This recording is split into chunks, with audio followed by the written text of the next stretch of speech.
وَهَذَا كِتَابٌ أَنزَلْنَاهُ مُبَارَكٌ فَاتَّبِعُوهُ وَاتَّقُوا لَعَلَّكُمْ تُرْحَمُونَ.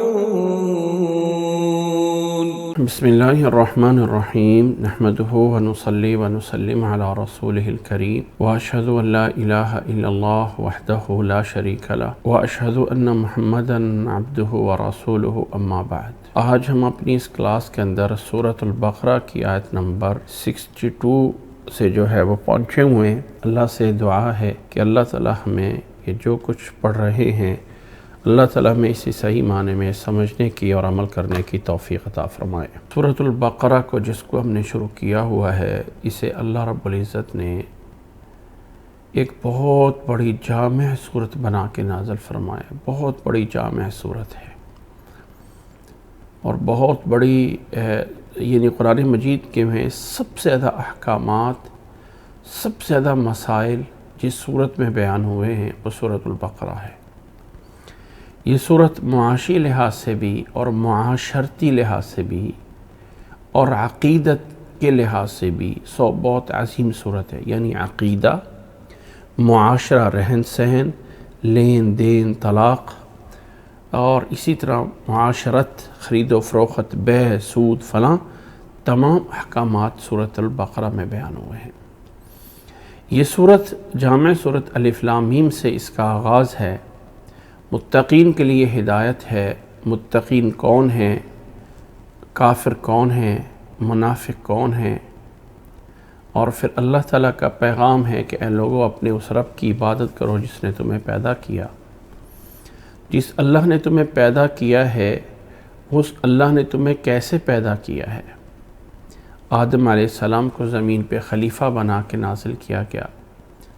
انہیں جنت میں ٹھہرانے سے پہلے فرشتوں نے سجدہ کیا، پھر جنت میں ٹھہرائے گئے، پھر زمین پہ اتارے گئے۔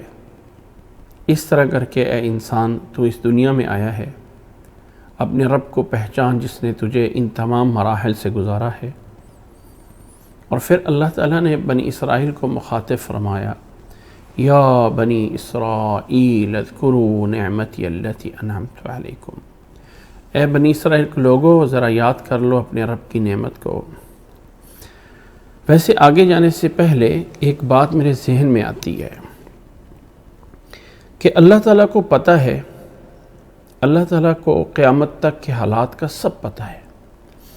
اس میں کوئی شک نہیں کہ قرآن مجید کبھی کہیں سے نازل ہوا، کبھی کہیں سے نازل ہوا، کبھی کہیں سے نازل ہوا، 23 سالوں میں پورا نازل ہوا، لیکن ترتیب ایسی بنائی آخر میں آ کے کہ پہلے نمبر پہ سورۃ فاتحہ کے بعد اگلی سورۃ بقرہ آتی ہے۔ اور سورۃ بقرہ کی ابتدائی میں پہلا واقعہ بھی وہی آتا ہے جو آدم علیہ السلام کا ہے۔ اور آدم علیہ السلام کے واقعے کے بعد جس مسائل پہ بات ہوتی ہے، جس قوم پہ وہ بات ہوتی ہے کہ اگر آپ ایک اسلام کو ایک سائیڈ پہ رکھ دیں تھوڑی دیر کے لیے، دین کو ذرا ایک سائیڈ پہ رکھ دیں، تو وہ کون سا بین الاقوامی مسائل ہیں یا وہ کون سی قوم ہے جو زیادہ تر لوگوں کے بحث میں آتی ہے؟ کہیں نہ کہیں اسلام کی جب بات نہ بھی آئے تو انسانیت کی بات آئے یا نہ آئے، ایک قوم بنی اسرائیل کا دنیا میں تذکرہ ضرور ہوتا ہے، اس کی کچھ اہمیت ضرور ہے۔ تو اللہ تعالیٰ نے قرآن مجید کے شروع میں آدم علیہ السلام کے پیدائش کے بعد جس قوم کو سب سے پہلے جھنجھوڑا ہے پکڑ کے، وہ وہی بنی اسرائیل ہے۔ اور یہ ایک قرآن مجید کا معجزہ بھی ہے کہ آج سے 1400 سال پہلے کیسے تھا، اس میں کوئی شک نہیں کہ نبی صلی اللہ علیہ وسلم مدینے میں آئے تو یہودیوں کے قبیلے تھے، لیکن ان قبیلوں کو اہمیت اس طرح ملنی کہ قیامت تک جو ہے یہ آیات قرآن مجید میں نازل ہو جانی، اس لیے کہ یہ قوم قیامت تک زیر بحث ہے۔ دنیا کے حالات پہ جو تغیرات آ رہا ہے، جو تبدیلیاں آ رہی ہیں، جو حالات بدل رہے ہیں، کہیں نہ کہیں ان کے پیچھے بنی اسرائیل کا لنک اور تعلق بن رہا ہے۔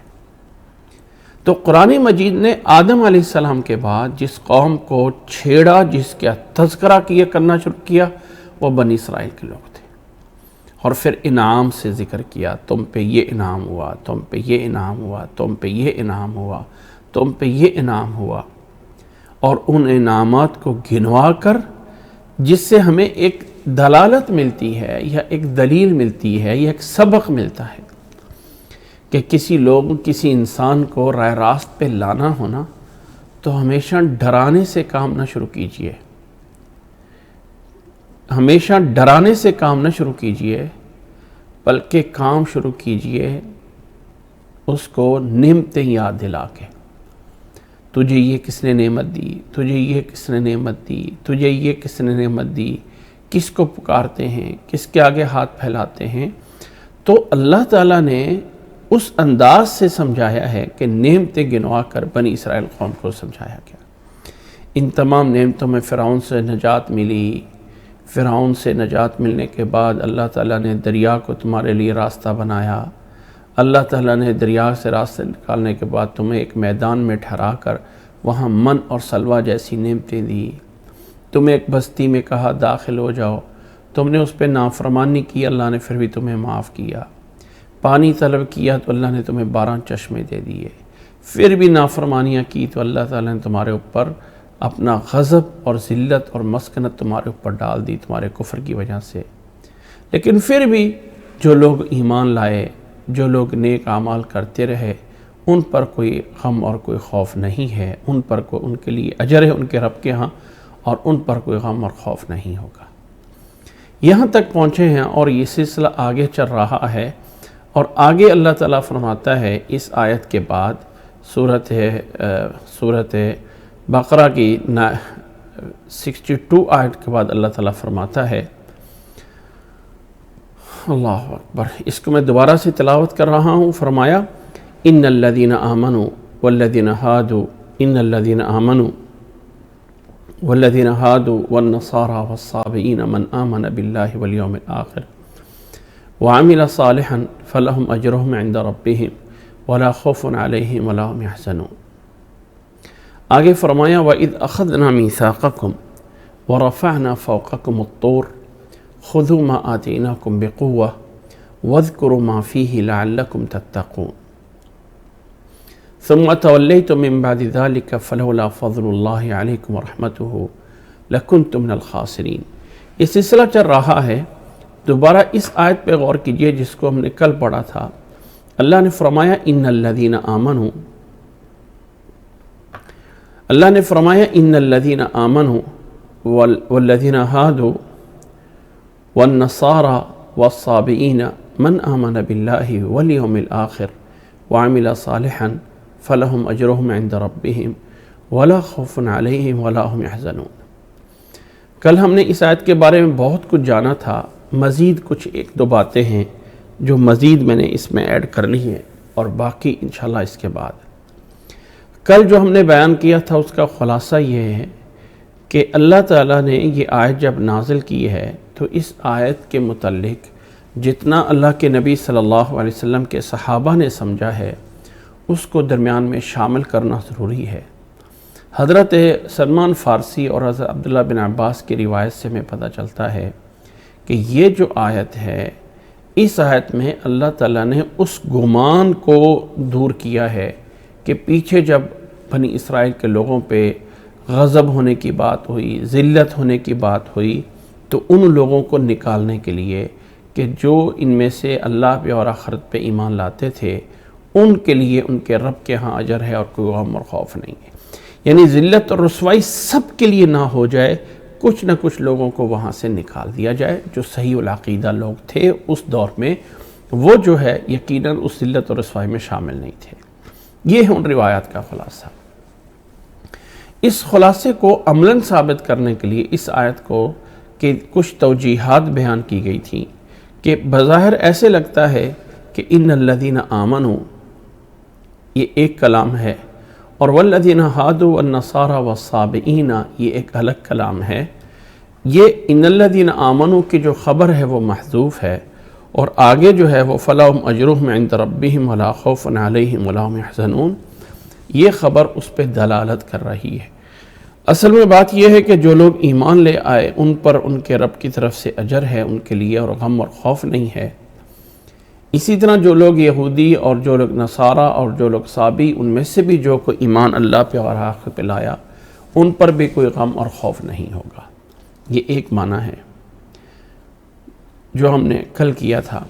دوسرا جو ہے وہ یہ ایک بات سمجھ لیجیے، ایک دوسرا معنی جو میں ابھی بیان کر رہا ہوں کہ ان الذین آمنوا کا معنی لایا جائے گا ایمان لے کے آنا، اور آگے جو آمنو ہے من آمن باللہ والیوم الآخر، اس آمنو کے دو معنی ہوں گے۔ ایک معنی کا تعلق جو ہے وہ ہادو اور صابین اور نصارہ کے ساتھ ہوگا، اور ایک معنی کا تعلق آمنو کے ساتھ ہوگا۔ ان الذین آمنوا کا معنی یہ ہے کہ جو اللہ اور اللہ کے رسول پہ ایمان لے آئے، ان میں سے من آمن باللہ جو ثابت قدم رہا اس پر، یعنی یہ آمنا اور یہ پہلے آمنو یہ ایمان کے معنی میں ہوگا، یہ ایمان کے معنی میں ہوگا، اور یہ جو ہے یعنی آمنا یہ ثابت رہنے کے معنی میں ہوگا، ثابت رہنے والا، یعنی ایمان والوں میں سے جو کوئی ثابت رہا اس بات پہ کہ وہ اللہ پہ ایمان رکھتا ہے اور آخرت پہ دن پہ ایمان رکھتا ہے، تو ان پر کوئی غم اور خوف نہیں ہے۔ اور اس آمنہ کا تعلق جب ہادو اور نصارہ اور صابئین کے ساتھ جب اس کا تعلق بنے گا تو معنی اس کا یہ بنے گا کہ ایمان لانا، یعنی اس آمنہ من آمن باللہ والیوم الآخر کے دو معنی لیے جائیں گے۔ اس کا تعلق جو ہادو اور نصارہ اور صابین کے ساتھ ہے تو ایمان کے معنی میں ہے، اور اس من آمنہ کا تعلق جب آمنوں کے ساتھ ہے تو تب اس کا معنی جو ہے وہ ایمان پہ ثابت قدم رہنا ہے، کیونکہ یہاں پہ ایمان کا ذکر ہو گیا اور یہاں پر ان کی ثابت قدمی ہو گئی۔ یہ ہے اس آیت کے دو مفہوم، امید ہے کہ سمجھ آگے ہوں گے، اور کل کی بات اگر اس کے ساتھ ملا لیں گے تو پھر صحیح طرح سمجھ آ جائیں گے۔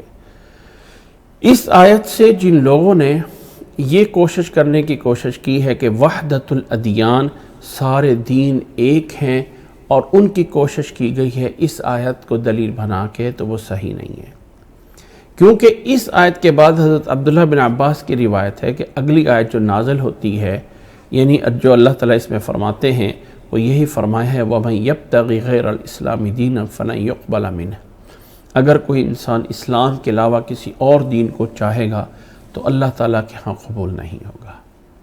یہ والی باتیں جو ہے وہ پوری ہوتی ہیں، اور اب ہم اگلی آیت پہ جانے سے پہلے اس آیت کے آخری والے جز کو ایک دفعہ دوبارہ پڑھتے ہیں، اور وہ اس کا آخری حصہ ہے وَلَا خَوْفٌ عَلَيْهِمْ وَلَا هُمْ يَحْزَنُونَ۔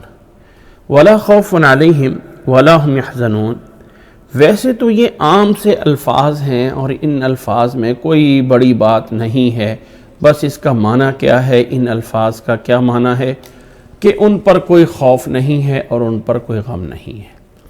خوف کا معنی ہوتا ہے کہ آئندہ کوئی خوف نہیں ہوگا، آئندہ کے کاموں کے لیے کوئی ڈر نہیں ہوگا، اور یحزنون کا معنی کہ گزشتہ چیزوں پر کوئی غم نہیں ہوگا۔ یہ ہے اس کا معنی۔ تو اللہ تعالیٰ یہ کہنا چاہتا ہے کہ جو لوگ اللہ پہ اور آخرت پہ ایمان لے کے نیک اعمال کرتے رہے، ان کے جو ہے نہ ہی کوئی آئندہ کسی چیز کا خوف ہوگا، اور نہ ہی وہ جو ہے گزشتہ کسی چیز پہ غم کرتے ہوں گے۔ یہ معنی ایک عام سی ترجمے میں لیا جاتا ہے، لیکن واللہ عالم یہ معنی لینے میں کوئی حرج نہیں ہے۔ لیکن اس آیت پہ غور کرتے کرتے ان الفاظ پہ کچھ سوال پیدا ہوئے، کچھ سوالات پیدا ہوئے، اور پھر ان سوالات کے جوابات تلاش کرنے لگے۔ اب میں جو اس آیت پہ سوال پیدا ہوتے ہیں، میں ان سوالات کا تذکرہ تھوڑا سا کرتا ہوں۔ اس میں کوئی شک نہیں کہ معنی میں بات سمجھ آ رہی ہے، لیکن اس کلام کی ترتیب پہ کچھ سوالات اٹھتے ہیں، کچھ سمجھنے کے لیے اللہ تعالیٰ کی کتاب کو، کیونکہ قرآن مجید میں کوئی چیز بھی ایسے صدفتاً اچانک نہیں آ گئی یا بالاتفاق نہیں ہے۔ یہ اللہ تعالیٰ نے اپنی طرف سے ہر چیز کو وَأَحْسَنَ كُلَّ شَيْءٍ خَلَقَهُ، کہ اللہ تعالیٰ نے ہر چیز کو ایک بہتر انداز میں پیدا کیا ہے اور ہر چیز کا صحیح اندازہ لگایا ہے۔ اور جس کتاب کو اللہ تعالیٰ نے معجزہ بنا کے نازل کیا ہو، اس میں یہ کہہ دینا کہ یہ لفظ بس ایسے ہی ہے تو ایسا نہیں ہے۔ اب اس آیت پہ کچھ سوالات آتے ہیں، پہلے میں سوال تذکرہ کر دیتا ہوں، پھر ہم ان کے جوابات کی طرف غور کرتے ہیں۔ آئیے ذرا، آیت کے الفاظ یہ ہیں وَلَا خَوْفٌ عَلَيْهِمْ وَلَا هُمْ يَحْزَنُونَ۔ واو تو حرف عطف ہے جس کا تعلق پیچھے جملے کے ساتھ ہوگا کہ جن پر کوئی ان کے لیے اجر ہے ان کے رب کے ہاں، اور دوسری بات یہ ہے کہ لا خوف علیہم ولا هم يحزنون۔ یہ جو لا خوف علیہم ولا هم يحزنون ہے، اب اس میں سے سوالات۔ پہلا سوال یہ ہے کہ کیا وجہ ہے کہ یحزنون ورب استعمال ہوا ہے اور خوف اسم استعمال ہوا ہے؟ ہو سکتا تھا کہ یہ کہا جائے لا یخافون ولا یحزنون، پہلا خوف اسم استعمال ہوا ہے اور دوسرا یحزنون فعل استعمال ہوا ہے۔ کیا ان کے اسم اور فعل کے استعمال ہونے میں کوئی حکمت درکار ہے؟ اگر وہ حکمت ہے تو کیا ہے؟ یہ ہے سوال نمبر ایک کہ یہاں پہ اب اس کو میں کیسے لکھوں، سمجھ آ گئی ہے۔ پہلا سوال یہ ہے کہ خوفن عربی زبان میں اسم بنتا ہے اور یحزنون ورب بنتا ہے۔ کلام کی ترتیب یہ آئی ہے کہ لا خوف علیہم ولا هم یحزنون، کہ خوف کو اسم اور یحزنون کو ورب اور فعل کیوں لایا گیا؟ یہ ایک سوال ہے، کیا حکمت ہے؟ اس پہ غور کرتے ہیں۔ دوسرا سوال یہ ہے کیا وجہ ہے کہ اس دوسرے جملے میں ضمیر کو مقدم کیا گیا ہے، ضمیر کو مقدم کیا گیا جبکہ یہاں پر پہلے جملے میں ضمیر کو مقدم نہیں کیا گیا؟ یعنی یہ بھی تو کہا جا سکتا تھا نا کہ لا خوف علیہم ولا یحزنون، ولا یحزنون سے پہلے ہم یحزنون کیوں آ گیا؟ ضمیر فصل کیوں آ گئی؟ میں ذرا یاد رکھنے کے لیے لکھ دیتا ہوں کہ پہلا سوال یہ ہے کہ ایک اسم ہے اور دوسرا جو ہے وہ فعل ہے، اس میں کیا حکمت ہے؟ دوسرا سوال یہ ہے کہ پہلے حصے میں ضمیر فصل نہیں ہے اور دوسرے حصے میں ضمیر فصل کیوں موجود ہے؟ وَلَا هُمْ يَحْزَنُونَ۔ اگر ہم اس کو تیسرا سوال یہ پیدا کر سکتے ہیں کہ اللہ تعالیٰ اس کلام کو برابر کرنے کے لیے، اس ضمیر فصل کو لانے کے لیے پہلے اس جملے میں یہ بھی ہو سکتا تھا لا علیہم خوفن، جیسے کہ یہاں کہا نا لا ولا ہم یحزنون، تو اس کو برابر کرنے کے لیے یہ بھی تو آ سکتا تھا نا کہ لا علیہم خوفن، تاکہ وہ آگے والی بات جو ولا ہم یحزنون ہے اس کے برابر آ جائے اور علیہم کو مقدم کیا جائے۔ لیکن جبکہ حزن میں اللہ تعالیٰ نے فرمایا ہے ولا ہم یحزنون، یہ جو ہے وہ کہا گیا۔ اچھا، اب ذرا یہ دیکھیے کہ اتفاق یہ ہے، یہ چند سوال ہیں۔ نمبر 1 اسم اور فعل کا فرق، نمبر 2 ضمیر فصل موجود ہے اور اس میں ضمیر فصل موجود نہیں ہے، لا ہم یا لا علیہم۔ نمبر 2 اسی ضمیر فصل کا اندر کا ایک سوال سمجھ لیں کہ ایسا کہا جا سکتا تھا کہ لا علیہم خوف ولا هم یحزنون، علیہم کو خوف ان پہ مقدم جو ہے وہ نہیں کی گیا، اس کی جو ہے وہ کیا وجہ ہے اور کیا ہو سکتا ہے؟ اور دوسرا خوف اور غم کے معنی میں فرق کیا ہے؟ اللہ اکبر، امید ہے کہ یہ سوالات سمجھ آ گئے۔ اب ہم ان سوالات کو جاننے سے پہلے ایک بات بتا دوں کہ قرآن مجید کی ہم پیچھے آیات پڑھی ہیں، یہ پچھلی آیت ہی دیکھ لیں، ان الذین آمنوا والذین ہادوا والنصارى والصابئین، اور کہیں پہ آیا والصابئون والنصارى۔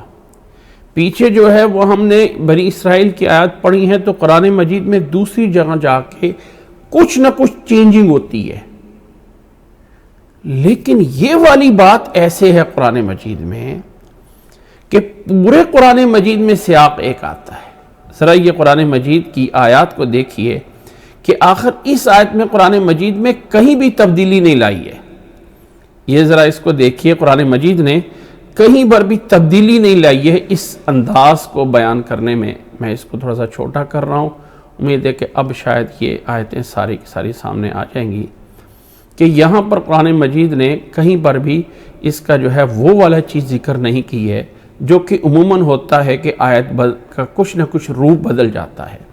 ذرا دیکھیے یہ آیتیں ہمارے سامنے فلا خوف علیہم ولا ہم یحزنون، سورۃ بقرہ کی آیت نمبر 62 ہے، اس میں بھی ہے ولا خوف علیہم ولا ہم یحزنون۔ سورۃ بقرہ کی آیت نمبر 112 ہے ولا خوف علیہم ولا ہم یحزنون۔ سورۃ بقرہ کی آیت نمبر جو ہے وہ 262 ہے، اس میں بھی ہے ولا خوف علیہم ولا ہم یحزنون۔ سورۃ بقرہ کی آیت نمبر 274 ہے، وہاں پر بھی ہے ولا خوف علیہم ولا ہم یحزنون۔ سورۃ بقرہ کی آیت نمبر 277 ہے، یہاں پر بھی ہے ولا خوف علیہم ولا ہم یحزنون۔ یعنی کہیں پر بھی اسلوب چینج نہیں ہو رہا۔ ہاں یہاں پر ہے، اگر سورۃ عمران کی 170 آیت میں کہہ سکتے ہیں، لیکن وہاں پر بھی ان اس میں ایڈ ہو گیا، اور لیکن آگے کلام وہی ہے لا خوف علیہم ولا ہم یحزنون۔ اسی طرح جہاں پر یہ والی بات آتی ہے، ویسے خوف کا لفظ الگ الگ آیا ہے، یخوفون اذا جاءہم امر من الامن او الخوف، اس سے تعلق نہیں ہے۔ ہمیں تعلق ہے کہ جب یہ والی بات بیان ہوئی ہے، سورۃ مائدہ کی آیت نمبر 69 میں جب یہی بات بیان ہوئی ہے تو انداز ہی ہے فلا خوف علیہم ولا ہم یحزنون۔ جی اسی طرح سورۃ انعام میں بھی ہے فلا خوف علیہم ولا ہم یحزنون۔ سورۃ اعراف میں بھی فلا خوف علیہم ولا ہم یحزنون۔ سورۃ اعراف کی آیت نمبر 49 میں بھی ہے لا خوف علیکم ولا انتم تحزنون، صرف اور صرف اس میں مخاطب کا صیغہ چینج کیا ہے، اور اس کی وجہ یہ تھی کہ پیچھے مخاطب ہو رہا تھا ہؤلاء الذین اقسمتم لا ینالہم اللہ برحمہ ادخلوا الجنہ لا خوف علیکم ولا انتم تحزنون، صرف اور صرف غائب سے حاضر کیا ہے، لیکن اسلوب وہی ہے۔ اسی طرح سورۃ یونس میں لا خوف علیہم ولا ہم یحزنون۔ اب ذرا یہ دیکھتے جائیے تمام جگہوں پہ، باقی ویسے خوف کا لفظ اور جگہوں پہ استعمال ہونے کی بات نہیں ہے، لیکن جہاں تک اس انداز میں ہوا ہے، ہاں ایک آیت سورۃ زخرف میں تھوڑا سا اضافہ موجود ہے، اور وہ بھی یا عبادی لا خوف علیکم اليوم ولا انتم تحزنون۔ یا عبادی لا خوف علیکم اليوم، اليوم کا ایڈ ہے سورۃ زخرف کی آیت نمبر 68 میں، جبکہ سورۃ احقاف میں دوبارہ آ جاتا ہے فلا خوف علیہم ولا ہم یحزنون۔ اب ذرا اس اسلوب کو دیکھیے کہ پورے قرآن مجید کے اندر، پورے قرآن مجید میں انداز سیم رہتا ہے، جبکہ باقی چیزیں اگر آپ دیکھ لیں ہیں، کہیں پر بنی اسرائیل کو تھوڑا سا سابعین، کہیں آگے کہیں پیچھے والی آیات جو ہے وہ ہوتی رہیں گی، آیات مختلف انداز میں بیان ہوتی ہیں، لیکن یہ والا مرتبہ عدم خوف اور عدم حزن، کوئی غم اور کوئی خوف نہیں ہے، یہ والی بات کو جب پورے قرآن مجید میں بیان ہوتا ہے تو انداز اور سٹائل، اور ایک اس کو کہتے ہیں کیا نام اس کو سٹائل کہہ لیں، یا عربی میں ایک نمط اسے کہتے ہیں، طریقہ کار سیم ہے۔ آخر اس سیم رکھنے میں کیا حکمت ہے؟ ٹھیک ہے، اگر قرآن مجید میں سے آپ لفظ حزن دیکھ لیجئے، لفظ حزن کو اگر آپ دیکھ لیں، جی حزن کو دیکھ لیں تو وہ بھی آئے گا۔ اچھا یہ میں ایک بتانا بھول گیا کہ یہ جو تمام جگہ ہیں ان پر صورت جہاں پہ خوف کی بات آئی ہے، دیکھیں گے تو خوف اسم آئے گا، لا خوف ولا خوف ولا خوف ولا خوف ولا خوف ولا خوف ولا خوف، جہاں نفی آئی ہے لا خوف علیہم، ہاں ایک نفی کے علاوہ انما ذالکم الشیطان یخوف اولیاءہ، یہاں پر نفی نہیں ہے، یہاں ڈرانے کے لیے ہے، لیکن یہاں پر اسم نہیں ہے، فعل ہے، ٹھیک ہے. اذا جاءہم امر من الامن او الخوف، یہاں پر بھی اسم. یعنی ان تمام جگہوں پہ دیکھیں گے فلا خوف علیہم ولا هم يحزنون ولا خوف، یعنی ان دیکھیں. جبکہ اگر حزن کو دیکھیں تو ولا هم يحزنون ولا هم يحزنون ولا هم يحزنون ولا هم يحزنون ولا هم يحزنون ولا هم يحزنون ولا تهنوا ولا تحزنوا لكي لا تحزنوا ولا هم يحزنون ولا يحزنك لا يحزن. یعنی میں صرف اس میں سے سرچ کرنے میں ہا، نون اور زا کو نکالا ہے. اس میں حزن نکل بھی سکتا ہے اور پورا بھی نکل سکتا ہے، لیکن ان تمام جگہوں پہ دیکھیں تو یہ ورب آتا ہے. یہاں یہ ہے ایک جگہ پہ، لیکن وہاں پر چیز اور ہے. وَلَا عَلَى الَّذِينَ إِذَا أَتَوْكَ لِتَحْمِلَهُمْ وَلَا عَلَى الَّذِينَ إِذَا مَا أَتَوْكَ لِتَحْمِلَهُمْ قُلْتَ لَا أَجِدُ مَا أَحْمِلُكُمْ عَلَيْهِ تَوَلَّوْا وَأَعْيُنُهُمْ تَفِيضُ مِنَ الدَّمْعِ حَزَنًا أَلَّا يَجِدُوا مَا يُنْفِقُونَ. اس کے علاوہ تمام جگہوں پہ اگر دیکھیں گے تو ایز اے ورب کے استعمال ہو رہا ہے. امید ہے کہ یہ چیز تھوڑی سی مائنڈ میں آئی ہے کہ قرآن مجید نے یہ جو کہا ہے نا لا خوف علیہم ولا هم يحزنون، یہ ایز اے اتفاق نہیں ہے. اس میں بھی کوئی نہ کوئی حکمت ضرور ہے کہ خوف کو اسم لایا گیا ہے اور یحزنون کو ورب بنا کے لایا گیا ہے. وہ حکمت کیا ہے؟ اب ظاہر ہے کہ حکمت اللہ ہی جانتا ہے، لیکن ہم سب سے پہلے ان کی کچھ تھوڑی سی معنی سمجھیں گے اور پھر ہم جو ہے وہ اس موضوع پہ بات کریں گے. اب لوگ یا تھوڑی سی گرامر ہے جنہیں پتہ ہے ان کو یہ پتہ ہونا چاہیے کہ جو ورب ہوتا ہے اس میں زمانہ ہوتا ہے، اور جو اسم ہوتا ہے اس میں زمانہ نہیں ہوتا، وقت نہیں ہوتا. جو اسم ہوتا ہے اس میں کوئی زمانہ نہیں ہوتا. مثلا میں کہہ دوں مثال کے طور پہ پڑھنا. اب یہ پڑھنا ویسے تو کام ہے، لیکن لفظ پڑھنا میں جو ہے کوئی زمانہ نہیں ہے. لیکن اگر میں بولوں میں پڑھ چکا ہوں، میں پڑھ رہا ہوں، یا میں آئندہ پڑھوں گا، تو ان تین میں ماضی یا حال یا مستقبل کا معنی آ جاتا ہے. لیکن اسی طرح میں کہتا ہوں مطلب ہے کہ کھانے والی چیز کو میں بول دیتا ہوں، روٹی کو میں بول دیتا ہوں کھانا، روٹی اور سالن کو میں جس کو ہم فوڈ کہتے ہیں میں فوڈ بول دیتا ہوں. اب یہ کھانا بمعنی فوڈ کے جب آتا ہے تو اس میں کوئی زمانہ نہیں ہے. لیکن اگر میں کہتا ہوں اکلا یاکلو یاکلونا سیاکلو، اگر میں کہہ دوں کہ میں کھانا کھا چکا ہوں یا کھانا کھا رہا ہوں یا آئندہ کھانا کھاؤں گا، تو اس میں زمانہ آ جاتا ہے. اب اللہ تعالیٰ نے کیا وجہ ہے کہ یہاں پر خوفن کو بغیر زمانے کے ذکر کیا ہے اور یحزنون کو زمانے کے ساتھ ذکر کیا ہے؟ یہ تھوڑا سا اندازہ لگا لیجئے. میں اس لیے آہستہ آہستہ سے بات کرتا ہوں کہ تھوڑا سا جو بات سمجھانا چاہتے ہیں وہ ہمارے سمجھ میں آ جائے. خوفن میں زمانہ نہیں ہے اور یحزنون میں زمانہ ہے. معنی کیا بنے گا؟ ایک معنی یہ ہے، لیکن ہو سکتا ہے کہ ہمیں معنی میں کوئی خاص فرق نہ پڑے. اس آیت کو اس کے اوپر بہت غور کرنا پڑا ہے. اس لفظ کے اوپر بہت ساری چیزیں جو ہے وہ دیکھنا پڑی ہیں کہ آخر کیا وجہ ہے. اور میں جو بتا رہا ہوں یہ کوئی حرف آخر نہیں ہے.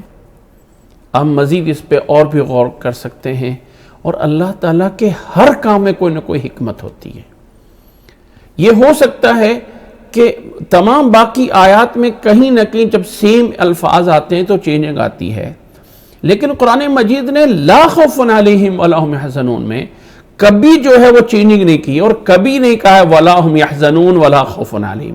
نہ ہی کبھی آگے پیچھے کیا ہے، نہ ہی کبھی ان کا جو ہے انداز بدلا ہے. کیونکہ غم اور خوف کو یہ بھی تو کہا جا سکتا تھا نا ولا هم يحزنون ولا هم يحزنون لا هم يحزنون ولا خوف علیہم. کچھ ایسی چینجنگ بھی تو ہو سکتی تھی، لیکن ہمیشہ خوف پہلے اور یحزنون بعد میں ہے. اس میں رب کی حکمتیں کچھ نہ کچھ ہو سکتی ہیں. نمبر ایک، پہلے میں مفہوم ایک بتاتا ہوں اور پھر ہم اس بات پہ سمجھتے ہیں. خوف انسان سے مطلوب ہے یا نہیں ہے؟ ہاں، انسان کو اللہ تعالیٰ سے ڈرنا چاہیے کہ نہیں ڈرنا چاہیے؟ قرآن مجید کی آیات پہ اگر ہم غور کرتے ہیں تو قرآن مجید کے اندر خوف بندے سے طلب کیا گیا ہے۔ اگر آپ دیکھیں تو قرآن مجید کی آیات، سورۃ مائدہ کی آیت نمبر 23 میں فرمایا ہے قال رجلان من الذین یخافون، ڈرنے والوں میں سے دو لوگوں نے کہا، انعم اللہ علیہم، جن پر اللہ نے انعام کیا تھا۔ انعام کرنے والوں کے لیے بولا گیا یخافون۔ جی ہاں، سورۃ مائدہ کی آیت نمبر 54 میں فرمایا وَلَا يَخَافُونَ لَوْمَةَ لَائِمٍ، یہاں اگرچہ نفی میں ہے لیکن سورۃ انعام کی آیت نمبر جو ہے 51 میں فرمایا وَأَنذِرْ بِهِ الَّذِينَ يَخَافُونَ، ڈرائیے ان لوگوں کو جو یخافون ڈرتے ہیں، ان یحشروا الی ربہم، ٹھیک ہے۔ نیک لوگوں کے بارے میں یہ بھی فرمایا والذین یصلون ما امر اللہ بہ ان یوصل ویخشون ربہم ویخافون یوما ویخافون سوء الحساب ویخافون سوء الحساب۔ اس طرح سورۃ النحل میں یخافون ربہم من فوقہم ویفعلون ما یؤمرون۔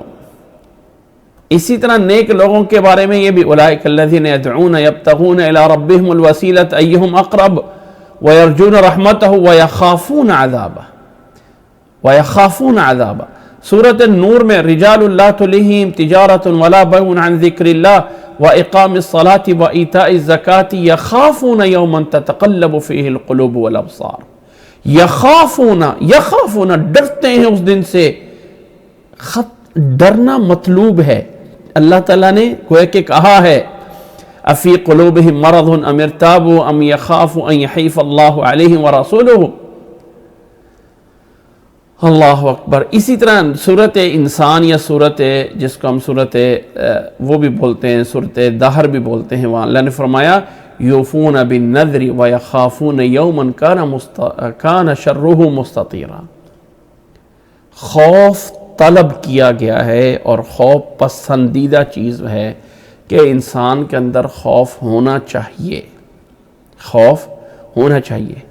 کیا کہیں یہ بھی کہا گیا کہ حزن ہونا چاہیے؟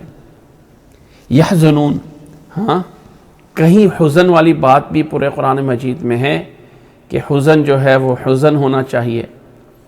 انسان کے اندر نیک بندے کے لیے حزن ہونا چاہیے، بلکہ نیک بندوں کی یہی کہا ہے کہ اللہ ہمیں غم سے بچا۔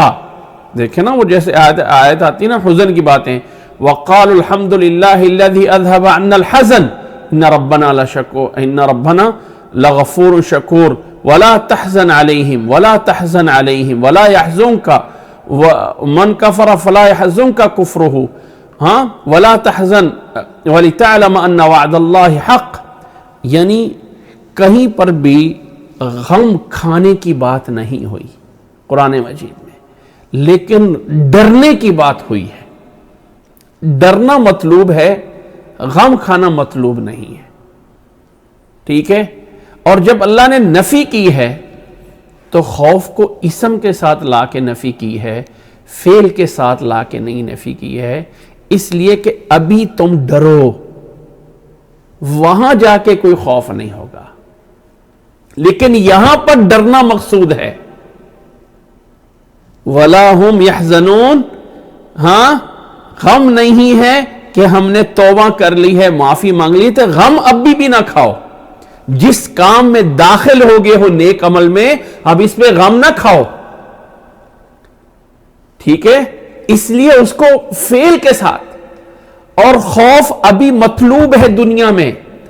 رب کی عبادت کرنی ہے تو یخافون خوفاً ڈر کے کرنی ہے، اس لیے خوف کو فعل کے ساتھ زمانے کے ساتھ نہیں جوڑا گیا، اس کو زمانے سے نکال کے اسم لایا گیا، اور یحزنون کو زمانے کے ساتھ جوڑ کے زمانے کے ساتھ لایا گیا کہ غم نہ کھاؤ لیکن ڈرتے رہو، وہاں جا کر کوئی غم نہیں ہوگا، کوئی غم نہیں ہوگا، اور وہاں جا کے آگے کا کوئی خوف بھی نہیں ہوگا۔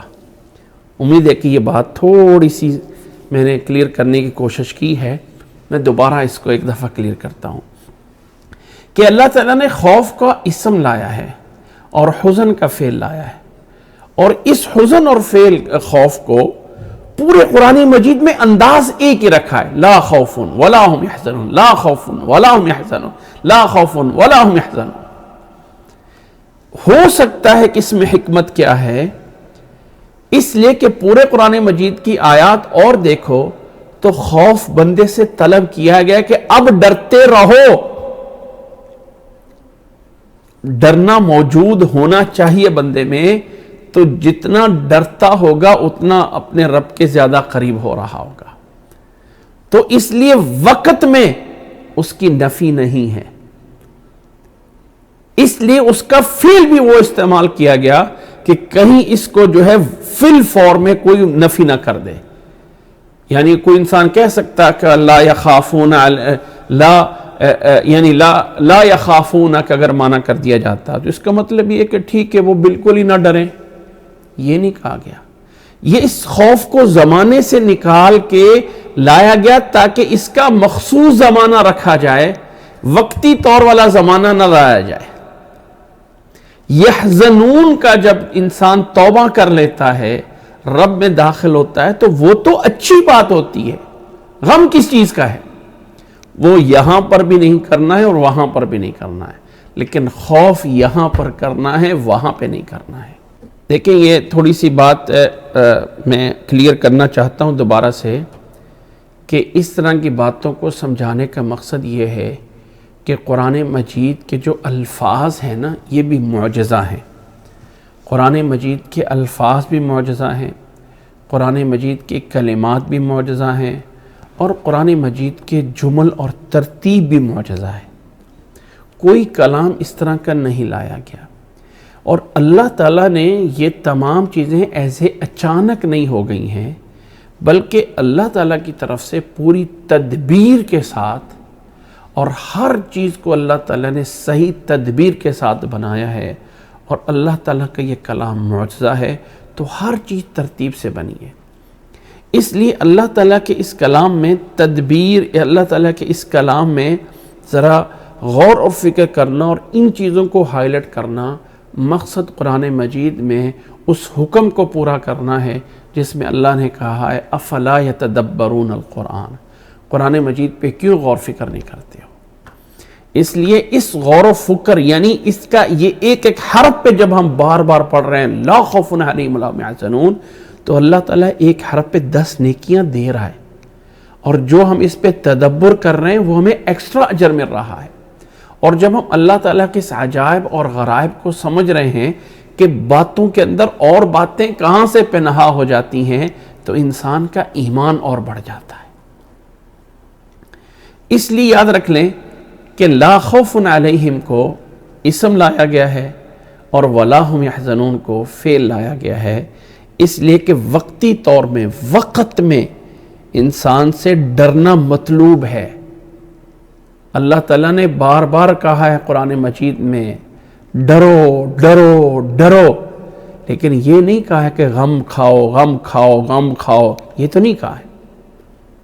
غم کی نفی ہے ہمیشہ کے لیے، لیکن خوف کی نفی فوری زمانے میں نہیں ہے، وہاں پہ نفی ہے۔ اس لیے لا یخافون کے ساتھ یہ بات نہیں کی گئی ہے کہ کہیں اس کے ساتھ موجودہ دور کا زمانہ بھی نہ ایڈ ہو جائے۔ امید ہے کہ تھوڑی سی بات سمجھ آ گئی۔ اب ہم دوسرے پوائنٹ کی طرف آتے ہیں، اور وہ دوسرا پوائنٹ یہ ہے کہ اللہ تعالیٰ نے ولا هم يحزنون میں ضمیر فصل کیوں ایڈ کی؟ لا خوف علیہم ولا يحزنون ولا هم يحزنون، کہ وہی لوگ کبھی غم نہیں کھائیں گے۔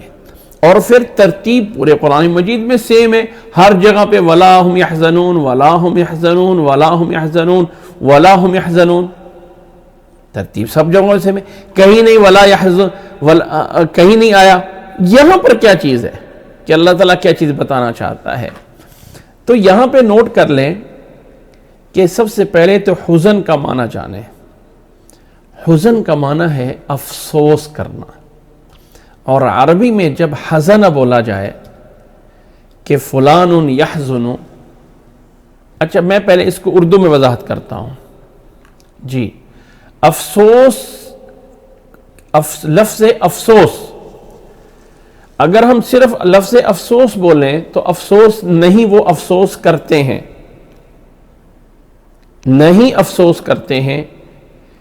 یا اس کو مجھے عربی میں بتانا پڑے گا کہ یاد رکھ لیں کہ اگر یہ معنی بن جائے گا نا کہ لا یحزنون، لا یحزنون، میں اس کو بڑا کر رہا ہوں، لا یحزنون، لا یحزنون کا یہ معنی بن جاتا ہے، لا یحزنون کا معنی بن جاتا ہے کہ دوسرے لوگ ان پر افسوس نہ کریں، دوسرے لوگ ان پر کوئی افسوس نہیں کرتے ہیں، یعنی دوسرے لوگوں کو ان پر کوئی افسوس نہیں ہے.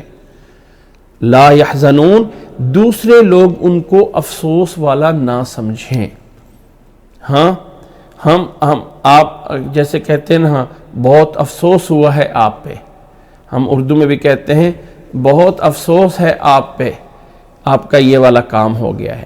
تو دوسرا بندہ غم کر رہا ہوتا ہے اس پر.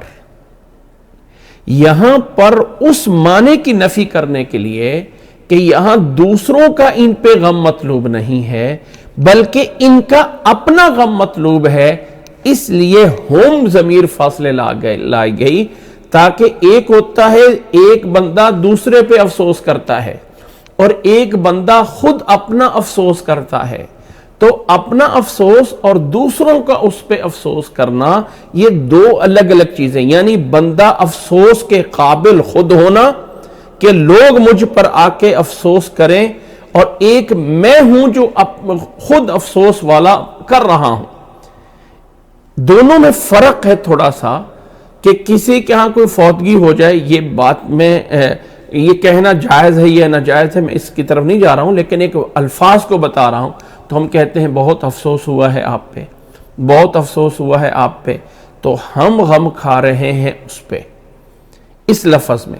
جب ہم کہیں گے نا لا یحزنون تو اس کا معنی یہ ہے کہ وہ لوگ ایسے ہیں کہ وہ ان کو کوئی حزن والا نہیں بناتا.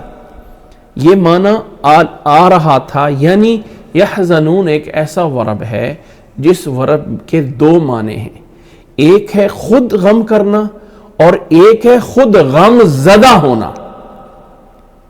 مجھے مصیبت آ گئی ہے تو لوگ میرے پہ غم کر رہے ہیں، لوگ میرے پہ غم کر رہے ہیں تو اس کے لیے بھی یحزنون ہے. اور ایک ہے کہ میں خود غم کر رہا ہوں کسی پہ، تو یہاں پہ مطلوب یہ دوسرے والا معنی تھا، اس لیے یہاں پہ لایا ولا ہم یحزنون، دوسروں کا تعلق نہیں ہے.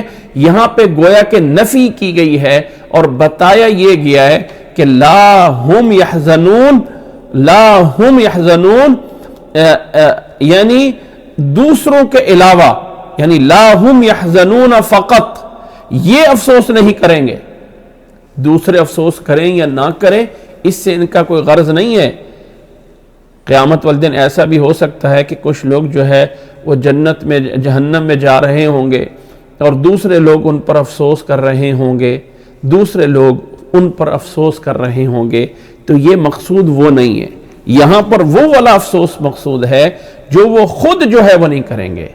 تو قرآن مجید میں یحزنون کا ذرا یہ دیکھیے قرآن مجید میں حزن کا استعمال کہاں کیسے کیسے ہے. قال انما اشکو بسی وحزنی الی اللہ، یوسف علیہ السلام کا ان کے والد یعقوب علیہ السلام کہتے ہیں انما اشکو بسی وحزنی، اپنا حزن، ہاں اپنا حزن، یعنی انسان ہے کہ خود غم گونا، ایک ہے دوسروں کے لیے غم زدہ کسی کا ہونا. ہاں ولا يحزنك قولهم ان العزت للہ جميعا، آپ کو غم میں نہ ڈالے ان کی بات، عزت اللہ تعالیٰ دینے والا ہے، عزت اللہ تعالیٰ دینا ہے. اسی طرح وَتَوَلَّ عَنْهُمْ وَقَالَ يَا أَسَفَ عَلَى يُوسُف وَابْيَضَّتْ عَيْنَاهُ مِنَ الْحُزْنِ. اب ذرا اس آیت کو غور کریں، یہاں پہ حزن یعقوب علیہ السلام کا حزن ہے جو کہ یوسف علیہ السلام پہ ہے. یوسف علیہ السلام کا اپنا حزن نہیں ہے، یہاں پہ یعقوب علیہ السلام کا حزن ہے یوسف علیہ السلام پہ. وَابْيَضَّتْ عَيْنَاهُ وَتَوَلَّ عَنْهُمْ وَقَالَ يَا أَسَفَ عَلَى يُوسُف. وَابْيَضَّتْ عَيْنَاهُ من الحزن جو کہ یعقوب علیہ السلام کا ہے، یوسف علیہ السلام کا نہیں ہے۔ الغرض یہ تھوڑا سا بلاغت میں آ کے اس معنی کا فرق پڑتا ہے، بشاید ہماری اردو میں اس معنی کا کوئی خاص فرق نہ پڑ رہا ہو، لیکن عربی میں اس معنی کا جو ہے وہ ضرور فرق پڑتا ہے، اور وہ یہ ہے کہ اگر یہاں پہ ہم نہ لگایا جاتا تو یحزنون یہ معنی نہیں دے سکتا تھا جو کہ ہم کے ساتھ معنی دے رہا ہے، اس لیے قرآن مجید میں تمام جگہوں پہ وَلَا هُمْ يَحْزَنُونَ وَلَا هُمْ يَحْزَنُونَ کے ساتھ آیا ہے۔ اب سوال یہ پیدا کیا ہے کہ وَلَا عَلَيْهِمْ خَوْفٌ پہ یہاں مقدم کیوں نہیں کیا گیا؟ جیسے یہاں پہ ہم ضمیر لاہم ہے تو خوفن میں بھی تو ہو سکتا تھا وَلَا عَلَيْهِمْ خَوْفٌ، اس کو یعنی مقدم کر دیا جاتا ہے اس خبر کو اسم پہ، تاکہ ترتیب ایک بن جاتی کہ لا علیہم خوفن ولا ہم یحزنون، ان پر کوئی خوف نہیں ہے، ولا ہم یحزنون۔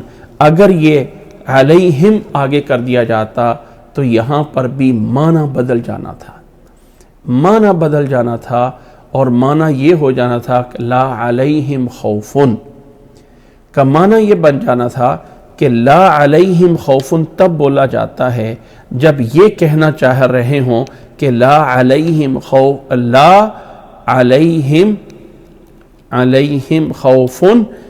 بل علی غیرہم، معنی یہ بن جانا تھا کہ ان پر خوف نہیں ہے اور دوسروں پر خوف ہے۔ جب علیہم آگے کر دیا جاتا تو دوسروں پر خوف کو ثابت کیا جانا چاہیے تھا، دوسروں پر خواب یعنی ثابت کرنا تھا، تو یہاں پر اللہ تعالیٰ دوسروں کا خوف نہیں ذکر کرنا چاہ رہا، ان کا اپنا خوف ذکر کرنا چاہ رہا ہے، اس لیے علیہم کو لام خوف مقدم نہیں کیا گیا، بلکہ یہ کہا گیا ہے لا خوف علیہم ولا ہم یحزنون۔ یہ تین باتیں تھیں جو میں اس میں تھوڑی سی سمجھانا چاہتا تھا آگے جانے سے پہلے۔ تین باتوں میں پہلی بات کہ اس کو اسم اور اس کو فعل کیوں لایا گیا، ٹھیک ہے۔ نمبر دو، یہاں پہ ضمیر کیوں لائی گئی۔ نمبر تین، یہاں پر علیہم کو مقدم کیوں نہیں کیا گیا جبکہ یہاں پہ ہم کو مقدم ہے۔ تو ان کے اسم اور فعل لانے میں مقصد یہ ہے کہ خوف بندے سے مطلوب ہے دنیا میں، جبکہ یہ والا لا خوفن جو ہے، یہ لا خوفن جو ہے وہ قیامت والے دن جب اللہ تعالیٰ ان پر ایمان لائے، نیک عمل کیا، جب ان کو اجر مل جائے گا تو پھر کوئی انہیں خوف نہیں ہوگا، آئندہ میں اللہ کے ہاں جنت میں داخل ہونے میں کوئی ان پر خوف نہیں ہوگا، لیکن دنیا میں ان پر خوف ہے۔ یحزنون کی نفی اس لیے کی گئی ہے ورب کے ساتھ، فعل کے ساتھ، کہ یہاں مقصد یہ کہ دنیا میں حزن مقصود نہیں ہے، یہاں پر بھی غم نہ کھاؤ وہاں پر بھی کوئی غم نہ کھائیں گے۔ جن لوگوں کے لیے اجر ہوگا نا، جن کے مرتبے بڑے ہوں گے، ان پہ ابھی وہ غم نہیں کھا سکتے ہیں، لیکن خوف ابھی وہ کھائیں گے۔ اور قرآن مجید کی آیات میں ابھی ڈرنا ڈرنا ڈرنا، رب سے ڈرو، آخرت سے ڈرو، قبر سے ڈرو، جہنم سے ڈرو، تمام چیزوں کا ڈر ابھی موجود ہونا لازم ہے، اس لیے اس کا زمانہ حال ختم کیا گیا، اور اس میں زمانہ حال کی نفی نہیں کی گئی ہے، گویا کہ اس کے زمانے کے بغیر اس کی نفی کی گئی ہے، تاکہ یہ والا عدم خوف وہاں پہ ہوگا، یہ نہیں کہ انسان مطلق طور پہ ہی بے خوف ہو جائے۔ یہ کیا مطلب ہے کہ انسان ہمیشہ بے خوف ہو جائے؟ نہیں، ڈر ہونا چاہیے انسان کے اندر، یہ لا خوفن صرف وہاں پر ہوگا۔ یحزنون انسان کو کبھی نہیں ہونا چاہیے، ابھی بھی نہیں ہونا چاہیے، ابھی بھی نہیں ہونا چاہیے، ٹھیک ہے۔ اور یہاں پر علیہم لا علیہم خوفن اس لیے لایا گیا کہ اگر علیہم آ جاتا تو خوف کی دوسروں سے نفی ہوتی، یہاں پر دوسروں سے نفی مقصود نہیں ہے، لا علیہم خوفن کا جواب نکلتا ہے بل علی غیرہم، ان پر کوئی خوف نہیں ہے، تو جواب نکلے گا خوف ہے کہاں پر، تو پھر اس کا جواب ہوگا علی غیرہم، جبکہ یہ یہاں بتانا مقصد نہیں ہے، اس لیے علیہم کو مقدم نہیں کیا گیا۔ لیکن تاکید کے لیے تو ضمیر فصل ہوتی ہے نا، تاکید کی بات تو نہیں ہے، تاکید تو ہوتی یہ ہے دیکھیں قرآن مجید کی دو باتیں ہیں. ایک ہے قرآن مجید کا ایز اے گرامر اور نحو کے حساب سے. تو جب ہم گرامر اور نحو کہتے ہیں تو وہاں اس کو تاکید ہی کہتے ہیں. یہ چیز تاکید کے لیے آئی ہے. لیکن تاکید بھی کیا ہوتی ہے؟ اب میں بول رہا ہوں تو آخر میرے پیچھے کوئی وجہ ہے نا جس کی وجہ سے تاکید دے رہا ہوں. تو وہ وجوہات بلاغت میں چلی جاتی ہیں کہ یہاں پہ ضمیر فصل تاکید کیوں لائی گئی اور یہاں پر ضمیر فصل کیوں نہیں لائی گئی. یہ والی بات جو ہے تب آتی ہے. ضمیر فصل جو ہے یعنی ضمیر فصل جو ہے وہ تاکید کے لیے تو ہے ہی ہے, لیکن یہ والی ضمیر لا ہم علیہم خوف پہ کیوں نہیں آئی ہے؟ وہاں پر ضمیر فصل کیوں نہیں لائی گئی؟ صرف یحزنون کے ساتھ کیوں لائی گئی ہے کہ یہ غم نہیں کھائیں گے. دوسروں کا غرض نہیں ہے کہ دوسرے غم کھائیں یا نہ کھائیں. دوسروں کا مطلب یہ ہے کہ ان پر غم کھانا مقصد نہیں ہے, ان کا خود غم کرنا ہے. اس لیے کہ حزن دو طرح ہوتا ہے, ایک غم زدہ ہونا اور ایک غم کسی پر کرنا. ایک خود غم والا ہونا اور ایک دوسروں پر غم کرنا اور افسوس کرنا. اپنا افسوس کا عمل اور ایک دوسرے پر افسوس ہونا, یہ دو الگ الگ چیزیں ہیں. کس کی فوتگی ہو گئی ہے تو وہ خود افسوس کر رہا ہے اپنا, اور دوسرے لوگ اس پر افسوس کر رہے ہیں. تو دوسرے اس پر وہ بھی حزن کر رہے ہیں اور وہ بھی حزن کر رہے ہیں. تو یحزنون اور یحزنون میں کہاں پہ فرق آئے گا؟ وہ افسوس کر رہے ہیں کس پہ؟ اس افسوس والے پہ. اور افسوس والا کس پہ کر رہا ہے؟ اپنے آپ پہ. تو اس لیے کس کا یہاں پہ افسوس مطلب ہے؟ اس لیے اگر ہم ضمیر فصل نہ لائی جاتی تو یہ معنی بن سکتا تھا کہ لا یحزنون, وہ کسی پہ غم نہیں کھائیں گے, وہ کسی پہ غم نہیں کھائیں گے, وہ کسی کے اوپر غم نہیں ہوگا ان کو. تو یہاں وہ کسی والی بات ختم کرنے کے لیے ہم آ گیا کہ لا ہم یحزنون, وہ خود کوئی غم نہیں کھائیں گے, کسی دوسرے پر ان کا کوئی غم نہیں ہے. امید ہے کہ یہ بات سمجھ آ گئی اور یہ اس لیے ضمیر لائی گئی ہے. اور یہ والا کلام اسی طرح ہی بن سکتا تھا, اس کے علاوہ اس کا دوسرا معنی نہیں نکلتا تھا. اس لیے اللہ تعالیٰ نے پورے قرآن مجید میں اس کو اسی انداز سے لایا گیا ہے. ہاں ایک قرات میں ضرور ہے لا خوف علیہم. لا خوف یعنی قرآن مجید کی جو 7 قراءات ہیں ان میں سے ایک قراءت ایسی ہے جس قراءت کے اندر جو ہے خوفہ جو ہے, خوفن کی جگہ پہ خوفہ فتحہ کے ساتھ ہے. لائے نفی جنس ہے, لائے نفی جنس ہے. لا خوف علیہم, لا خوف علیہم. ویسے لائے نفی جنس پہ جب دوسرے لا کے ساتھ عطف ڈال دیا جاتا ہے ولا ہم یحزنون تو اس کی نفی جنس ختم ہو جاتی ہے. جب اس کے ساتھ اگے پھر لام کے ساتھ عطف ڈال دیا جائے لا خوف علیہم ولا ہم یحزنون میں, جب لائے نفی جنس ہو تو کوئی انسان کہے کہ یہ تو جنس کی نفی ہو گئی, تو اب اس کا مطلب ابھی تو انہیں کسی طرح کا کوئی خوف نہیں ہے. تو جب جنس کی نفی ہو گئی تو پھر دنیا میں وہ کیسے ان سے مطلوب ہے کہ خوف کرے, خوف کرو, رب سے ڈرو, رب سے ڈرو, خوف کرو, خوف کرو, خوف کرو, خوف کرو, رب سے ڈرو, رب سے ڈرو. دنیا میں کیا مطلوب ہے؟ تو اس پہ کیا لایا گیا؟ اس میں یہ ہوا, اس لیے لایا گیا کہ لا خوف, اس میں نفی جنس مقصود نہیں ہے. اس کے بعد آگے لام سے پھر عطف آ گیا, دوبارہ پھر لام مکرر ہو گیا, تو اس کی نفی جنس جو ہے وہ ختم ہو گئی, جس سے معنی یہ بن گیا کہ کچھ خوف ہو سکتا ہے, خاص قسم کا خوف ہو بھی سکتا ہے, اور وہ کون سا ہے؟ رب سے ڈرنا. رب سے ڈرنا وہ رہے گا ہمیشہ کے لیے, وہ رہے گا ہمیشہ کے لیے. کیا قیامت والے دن جا کے نبی ڈر نہیں رہے ہوں گے؟ ربی امتی ربی اور بہت سے لوگ ربی نفسی ربی نفسی, اے اللہ میری جان میری جان میری جان, ڈر نہیں رہے ہوں گے؟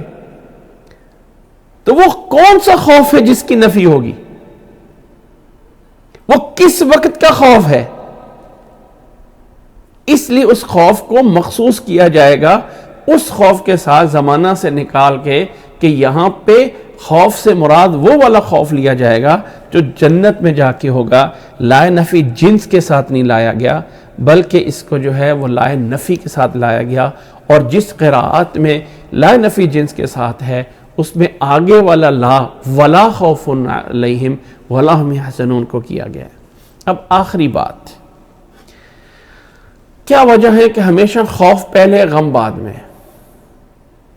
ہمیشہ لا خوف علیہم ولا ہم یحزنون، یہ بھی تو ہو سکتا ہے ولا ہم یحزنون ولا خوف علیہم، ولا ہم یحزنون لا خوف علیہم ولا ہم، یعنی لا ہم یحزنون ولا خوف علیہم لا ہم، پیچھے قرآن مجید کی آیت آئی ہے نا، یہ ابھی ہمارے سامنے ہی، والنصارى والصابئین، اور سورۃ اعراف میں یا مائدہ میں کیا ہے، والنصارى والصابئون، یعنی صابئین کو یہاں پہ مؤخر کیا گیا ہے اور نصارہ کو مقدم کیا گیا ہے، جبکہ دوسری آیت میں جو ہے نصارہ کو پیچھے کیا گیا اور صابئین کو پہلے کیا گیا۔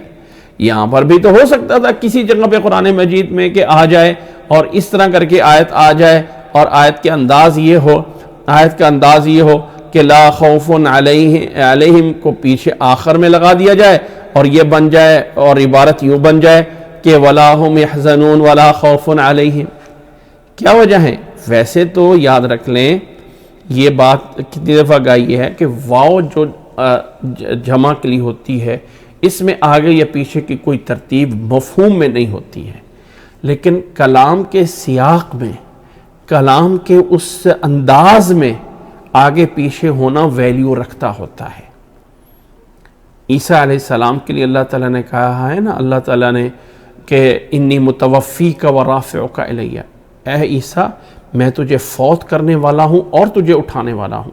تو وہاں ہم کہتے ہیں یہ واو پہلے اٹھانا ہے یا پہلے فوت کرنا ہے، یہ مقصود نہیں ہے آیت میں، بلکہ یہاں پہ مقصود یہ ہے کہ دونوں کام میں کرنے والا ہوں۔ لیکن مقدم کیوں کیا گیا فوت ہونے کو، اٹھانے کو بعد میں کیوں گیا؟ اس میں حکمت ضرور ہے، اس میں حکمت ضرور ہے۔ تو اللہ تعالیٰ نے پورے قرآن مجید میں خوف کی نفی پہلے کی ہے اور یحزنون کی نفی بعد میں کی ہے۔ اس ترتیب میں کیا اس میں مطلوب دونوں چیزیں ہیں، لا خوف علیہم ولا ہم یحزنون، لیکن خوف کو مقدم اس لیے کیا گیا ہے اور یحزنون کو مؤخر کی اس لیے کیا گیا، واللہ اعلم۔ میں ویسے اس پہ مزید غور کر رہا ہوں، مزید اس میں کچھ چیزیں پڑھنے کی کوشش کی جا رہا ہوں، لیکن واللہ اعلم اس لیے کہ خوف جو ہے یہ پہلے ہوتا ہے، انسان کو آتا ہے، اور غم اس کو بعد میں آتا ہے۔ ہمیشہ انسان کو اس کی عادات میں، اس کی طبیعت میں، فطرت میں پہلے غم نہیں ہے، پہلے خوف ہے، پہلے خوف ہے، اور خوف ہونے کے بعد جو ہے پھر جب کوئی کام گڑبڑ ہو جاتا ہے، صحیح نہیں ہوتا ہے، تو اس پہ غم ہوتا ہے۔ سٹارٹنگ جو ہے ان دونوں کاموں میں خوف سے ہوتی ہے، غم سے نہیں ہوتی ہے۔ کوئی بھی چیز ہے پہلے اس پہ غم نہیں ہے، پہلا ڈر ہے۔ اس لیے جو ایک ترتیب ہے انسان کی فطرت کی اور انسان کی عادات کی، اس میں ہمیشہ خوف پہلے ہوتا ہے اور غم بعد میں ہوتا ہے۔ اس لیے اللہ تعالیٰ جو ہے وہ ہمیشہ جو ہے وہ پہلے جو ہے وہ خوف کو لاتا ہے اور پھر غم کی نفی کرتا ہے۔ ہاں، وہ میں ایک بات ویسے سمجھانے کے لیے کبھی کہتا ہوں نا، اور لوگ کہتے ہیں نا کھانا کھانے کے بعد پانی نہیں پینا چاہیے، کہتے ہیں کہ نہیں کہتے؟ بلکہ کچھ لوگوں نے حدیث بھی بنائی ہوئی ہے کہ کھانا کھانے کے بعد پانی نہیں پینا ہے، اور کچھ لوگوں نے حدیث بھی بنائی ہوئی ہے کہ کھانا کھانے سے پہلے پانی جو ہے وہ سونا ہوتا ہے، اور کھانا کھانے کے درمیان پانی جو ہے وہ چاندی ہوتا ہے، اور کھانا کھانے کے بعد پانی پینا جو ہے وہ لوہا ہوتا ہے۔ پتہ نہیں حدیث کہاں سے بنائی ہوئی ہے، کسی حکیم کا کوئی قول ہوگا، حکمت کے انہوں نے اس کو حدیث بنا دی، یہ کوئی حدیث نہیں ہے۔ تو کم از کم بعد میں لوہا تو ہے ہی ہے نا، لوہے میں طاقت تو ہوتی ہے نا، کہنے کا مطلب یہ ہے۔ اب جب یہ لوگ بناتے ہیں، لیکن قرآن مجید کی ترتیب کیا ہے؟ ہمیشہ قرآن مجید ہمیشہ کیا کہتا ہے؟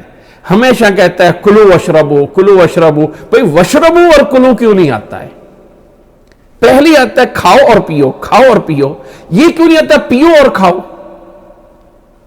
یعنی آخر کیا وجہ ہے کہ قرآن مجید میں ہمیشہ کلو وشربو، کلو وشربو آتا ہے؟ کہیں یہ نہیں آتا ہے کہ وشربو و کلو، پانی پہلے کھانا بعد، ہمیشہ آتا ہے کھانا پہلے پانی بعد۔ بات سمجھ آ گئی؟ اس میں کوئی شک نہیں کہ دونوں کام مقصود ہوتے ہیں، لیکن ترتیب جو ہے کلام کی، اس سے جو کلام کا سیاق ہوتا ہے وہ مطلوب ہوتا ہے۔ تو انسانی فطرت میں، انسانی عادات میں پہلا خوف ہے اور بعد میں غم ہے۔ کبھی ایسا نہیں ہے کہ انسان کو ابتداءً غم ہو جائے کسی چیز پہ، شروع میں کسی چیز پہ غم ہو جائے۔ بھئی شروع میں کسی چیز پہ غم نہیں ہوتا، پہلے خوف ہوتا ہے یہ چیز اچھی ہوگی، اچھی نہیں ہوگی، پھر جب اس کی اچھی نہ ہو تو تب اس پہ جا کے خوف ہوتا ہے، یا آئندہ کا خوف ہوتا ہے کس چیز کا ہونے کا۔ آئندہ کا غم نہیں ہو سکتا ہے کسی کام کا، آئندہ کوئی غلطی نہ ہو جائے، وہ آئندہ کا خوف ہوگا، غم نہیں ہوگا۔ تو اس لیے ابتداءً خوف ہے، اور سیکنڈ آپشن جو ہے وہ ہے غم کا۔